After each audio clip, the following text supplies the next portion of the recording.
What if I told you that every restless night is quietly aging your body, inflaming your brain, and sabotaging your immune system? Just one night of poor sleep can spike your inflammatory markers by up to 25%.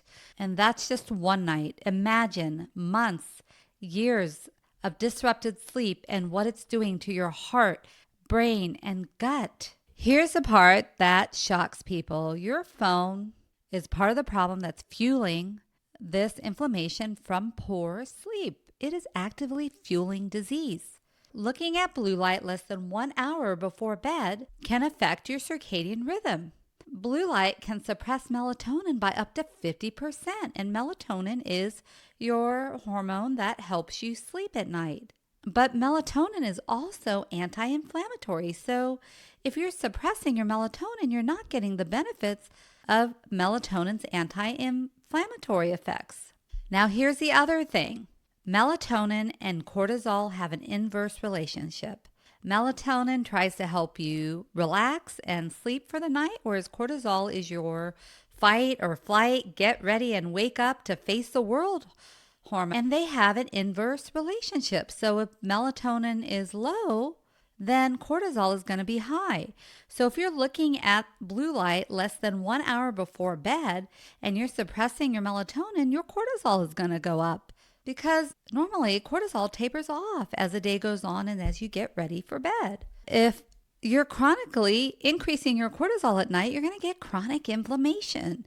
And not only that, but cortisol will affect your blood sugars through the night. And that sets you up for insulin resistance and risk of diabetes in the future. Now, the other thing is, even if you're looking at your phone before bed and you fall asleep right away, that because of this circadian rhythm changes, we're still finding that people may not be getting the right stages of sleep. It reduces deep sleep and REM sleep, the exact phases that your body uses to repair. Your sleep is one of the most powerful anti-inflammatory tools you have. And best of all, it's free. It's one of the best medicines you can do, and you don't even have to pay a copay. When you're in deep sleep, this is when all the repair happens. In your brain, you have something called the glymphatic system. And this glymphatic system will flush out inflammatory waste from your brain, like amyloid plaques, which can be linked to Alzheimer's. Growth hormone also surges during deep sleep, although as you get older, this surge may be more diminished. But growth hormone repairs your tissues and it helps calm inflammation.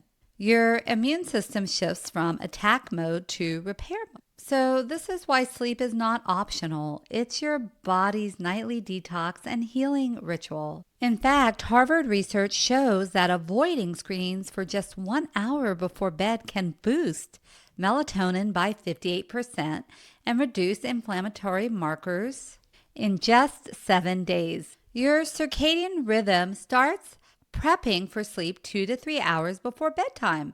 That final hour is sacred, and screen exposure is like slamming the brakes on your body's healing process. So tonight's habit challenge is to create a screen-free sanctuary 1 hour before bed. Set a wind-down time alarm on your phone or alarm clock 1 hour before sleep to signal you to put away any blue light devices. And find some alternative activity to help you wind down for bed, such as stretching, journaling, meditation, chatting with your positive friend or spouse or other family member. If that's too overwhelming, then you could start with 30 minutes or even 15 minutes and work your way up to getting to that full hour of no blue light before bed. You will find that after 3 to 5 days, you will wake up feeling more refreshed. You will fall asleep faster, and you might even see signs of reduced inflammation, such as less joint stiffness.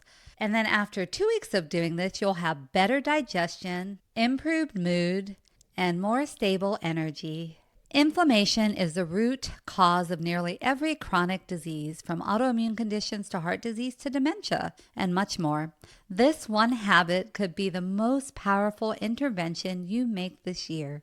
Sleep isn't a luxury, it's your body's nightly reboot. So, protecting that final hour is like giving your immune system a shield and your brain a mop. So, comment below, what's your biggest challenge with screen time before bed? Or are you able to stay away from your device 1 hour before bed? And if you are, what do you do? That would help all of us. All right, I hope this was helpful. If you enjoyed this video, please follow or subscribe. Thanks for listening or watching if you're watching the video version on YouTube, and have a fantastic day.